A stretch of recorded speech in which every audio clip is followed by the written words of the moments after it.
Reset Apple Watch. Hey everyone, welcome back to our channel. In this video, I will guide you on how you can reset your Apple Watch, so make sure to watch the video till the end.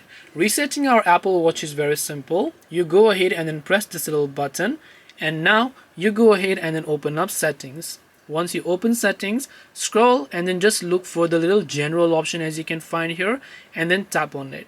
Once you go to general, scroll down to the very bottom again until you look for this option here that says reset, and then tap on it.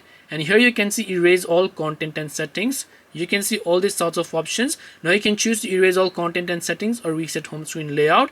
But what we're going to do is we want to erase all content and settings. So tap on this option. It'll ask you for a confirmation. Tap on erase all, and then your Apple Watch will get successfully erased and resetted. This way you can reset Apple Watch. Hope this video was very helpful. If you have any questions, feel free to leave them down.